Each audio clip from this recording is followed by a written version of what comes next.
som pali theng ania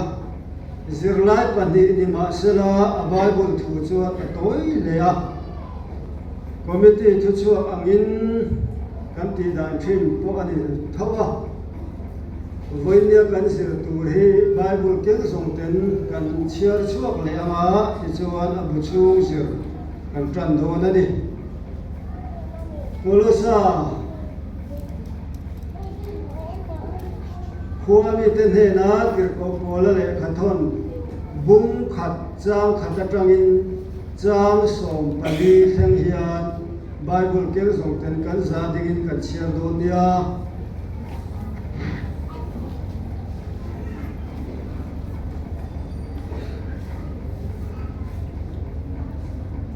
chiar ule Hola. Yang busoma, Krista Iswa de Paule, Kanuma Omotia Iswa, Kolosa Kwa, Krista Mitia Mintere, Una Urin Omtene Aswan, Patiran Kanukane Nata, Omai Nade, Remai Nina, Omose, Vana Nita, Lesena, Anda Saksewa Amin, Krista Iswa Invinciale, Mitia Wilson Song Tesuma, Amara Innesia, Ashosia Sin, Yintana Tongai Fomin, Patian Kandal Iswa Krista, Ane Aswan, Rotu Kanshir China, Sumi Lesena Zansinsu, Mana Zansin Chatu Takuma Kai Chisho, Sumi Zansin Chatu, Kodesong Samara Ina, Inena Tenta, Sudia Mokin, Ekara, Kanboy Kuiku Taklaka, Inseramin, Ina Sela, Patiako Ayasu, Inmetakaka, Inshadi Asinakar, Namania Or, Rania, Namuse Chinani, Akafra, Ni, Kamai, Krista, Ngol, Kuiku Taklaka, Aninya, Tarawa, Inmamayasu, Inshikuka, Sumia Bangsuan, Rara Finale, Shelke, Nasong Songkoma, Amaru Zong, Shelfam Kina, Swan, Inloka Kena, Kanshadi Asimsu, Edi Koin, Tongrai, Lisa Seukan Banglo, Sudiswan, Nakokumrema, Lorain, Patian Shelfam Kina Koma, So Devin, Lintaka, Chelnale, Lokena Dimre, Natura, Rowina Zakia, Sea, Sanadimre, Malasamin, Pari, Hamitian, Mote, Rosu, Jobe, Taka, Mitrosian, Tunena, Swan, Long to Shilin, Condimre, Mahatin, Moiturin, Lerba, Sita, in Montean, Aniswan, Tim Tunai Kalaka, in Sanaswain, Afapa, Mamai Katara, Swan, Minkai Tirta, Ama Swan, Kantanakan Puani, Kanswa Demai Damnasu. Tutiang him kan chiar lan pa kan ma min som se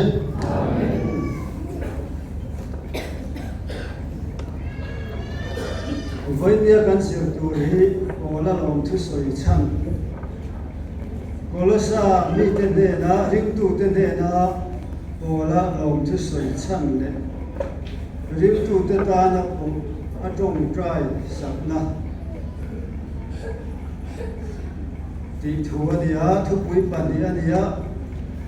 soi chip chiar do chon rei tak ania ma amara chu a thu pui hi toi fel le ma rei lo te zo kan tum don dia e pop ra ti ala khop maya voin nia kan sir tura hian ani hi tu nge ani kan ti chuan tir ko pola rong bol na apiang thar Kolosa Kokran anti mayam chu Kolosa Christian te pastor an Kokran upa fel tak ania Kolosa hi tir ko pola na Kokran avadin na khuwa chu ni lo ma se tir ko pola lung in ta hi Colossa mi te hian Christian te hian an ngai sa em awangin tir ko pola po hi Colossa Christian te chunga hian alom ema an ne na lom thu asoya an tan atong trai sak thina ni ti ani maya voinia kan zer tur chu tir ko pola te lung in tan na hi azalen thakhat aniam adu udu kan ot kan the te po aniam lung in chunga khan le khaziana man ruwa te ken lu ot in pek ot zalen taka le khazia the te po ani ti ariat thaya tir ko pola lung in tan na helaya atan na tak khichu rip chunga an khung na mun khachu ani mel lo ani Colossa po chu ta chuanin epapra po hian tir ko pola lung in tang hi avakan thi na anena epapra hian Colossa Christian te chanchin kha avakhin thi na ni rin na zona an chak le chak lo te anin pum khat khat dan te an rong bol dan tlang pui te tir ko pola kha avakhin thi na lung in akan pha khan chung thu te tir ko polan alo riat khan alom thin ema tir ko pola chu chumi awang chuan Colossa mi te ne na khan lekha aziak nge in lekha athona alom thu avahil thi ani zirlai pakhat na kan chang hona tan chuan bung khat chang riat thu kha ania chumi chanchin tha chu khovel zong zonga ara in apung zel bokang apung zel bok ang hian in ne na a then kha chutiang bokin epapra kan boy pui du tak laka in zir angin ti tak zeta pathian khomai na chu in ngai kha ka in riat ni achina khan nang mani a po ra in apung zel thina ni epapra hi kan ai o in krita rong bol turin om tak ani ti kha kan chang hon pakhat na ani a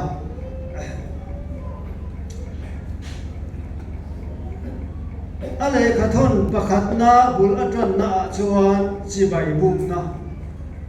tir ko pola hian lekha athonin chibai buk na hi amasa ada thina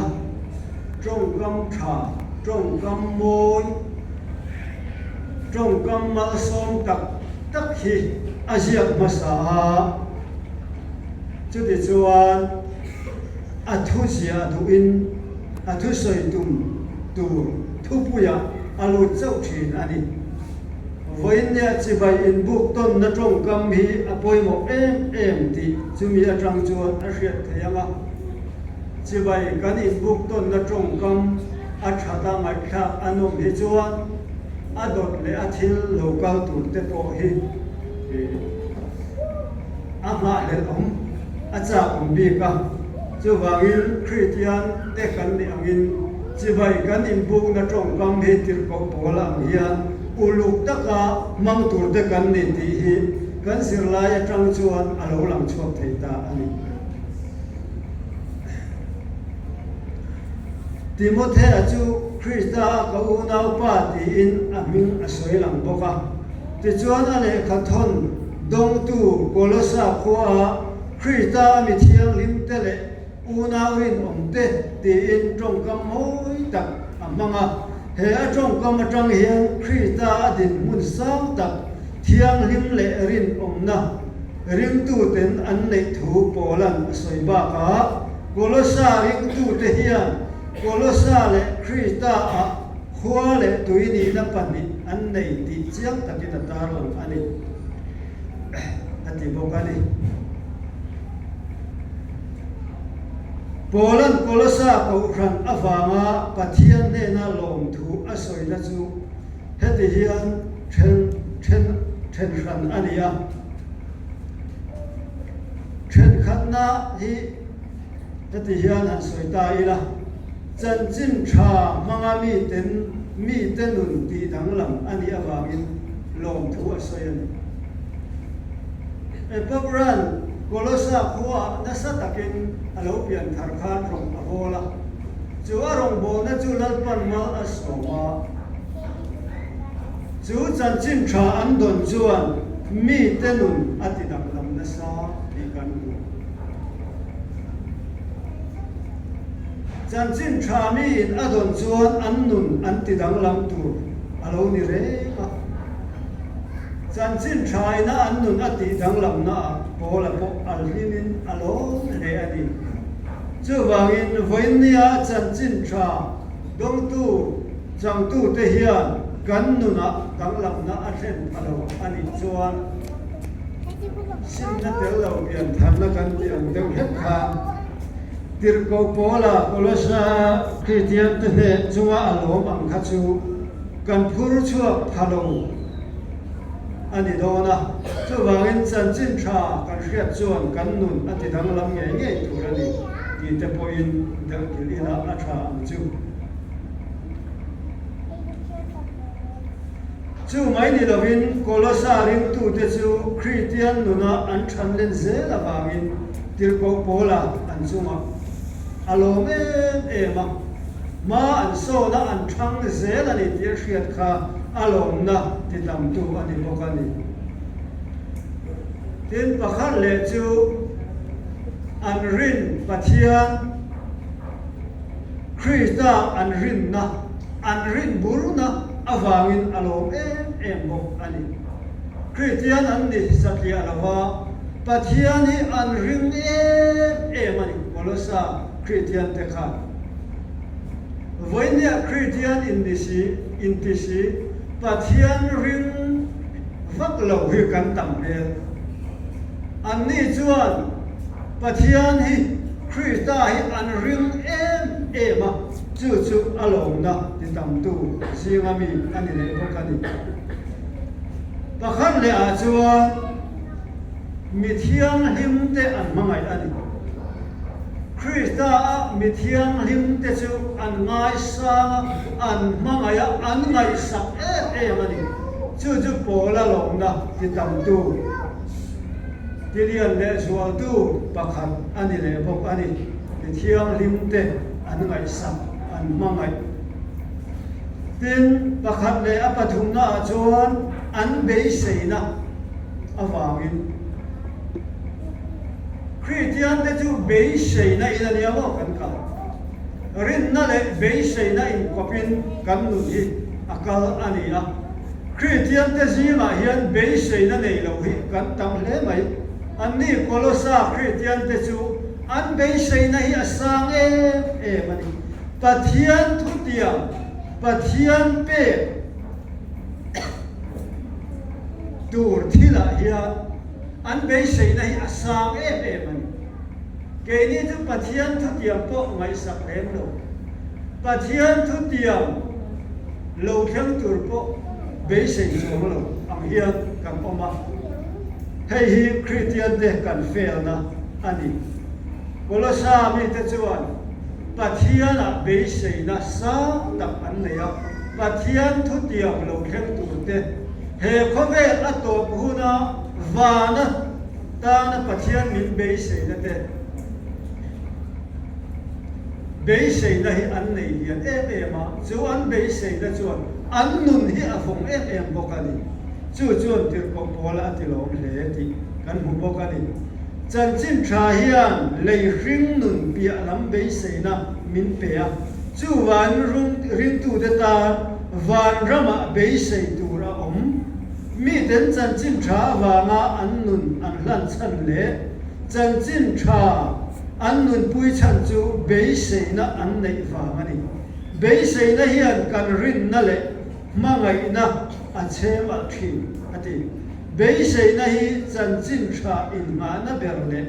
mi tenuna dang lam na siam tu ani ati mi in bei seina anei lo chuan rin man om lo tiang thar man om lo leilam dan po in bei seina nei to lo mi hring chu nun man to lo dam man nei to lo mi ania Christian te chu be sei na hian kan nun min fonga min kalanga sual la ka po min ver him sel tu alo ni nakin tur be sei na nei lo ta enge pathian rin ma mo pathian kan rin cham hi a om lo re re mani chu wangin be sei na hi apoi mo te zima alian le bok ani pakhan le a chuan alien khop mai chan chin tha manga khovel ti damlang ani thu tir ko pola chu lung ina atang tlata ma se pathian chu athutiama arin om tlat awangin pathian thu chu phuarin a om si lawa khovela chan chin tha mangin khovel chu atla damlam se thawa hello ten an lo hriat bel zela nun pui lo ten an lo nun puya buai pui lo ten an lo buai puya zong ve ma lo ten an lo zon pha chan chin tha manga khovel ti dang lam alla ni zel tho khan tir ko pola hi ati thamuam ati lom mani ama chu lung ina la omre ma se khovela pathian mi man dang te mama chan chin thai ma alak sel na khan pola chu alom le ani pola chan chin tha in ma na bul chu pathian khongai na ani ti ring kata pathian khongai na makle krita awanga min pe thu te hi ani thil ti nilovin khomai na chandam kan nia polan chandam na le danglam na chu in ne na chan chin tha alo khena pathian khomai na chu in hriat hian in hriat chian ni atanga thil om dan am khan a in tran ati chan chin tha thil ti theina hi atak ania the darin om zela ti to emo khung be the emo ani lo pola chu lung ina ta ma se chan chin tha chuan khovela nungin na a thok zela ni ti kan bu ani pakhan le a chuan mirin om te hanga chan chin tha hi ani hi pola ti lom na mani a mirin om te hanga chan chin tha hi chan chin tha hil tu zinga mirin om lo om tanual se la en tirna an khil chan chin tha chu a mel hem vat mai don ani an khil chan chin tha chu thale ma se mi in an soi se vat mai don ani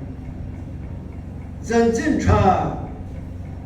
hil tu te zinga mirin om manga chan chin tha hil ani kha alom lea abik takin bichina kan soi epabra an pastor an ko khan upa rin om tha em mai manga chan chin tha hil ani te kha alom na tiswal tu an ni le bok ani pathianin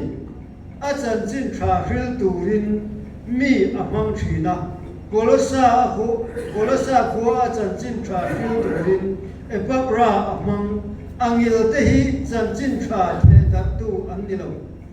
kol phekara tangin nam te tan o alo chuak lo ba ati mi pa ngai ve mai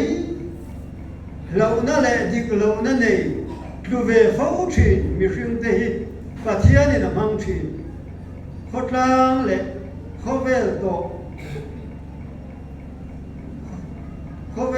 klemma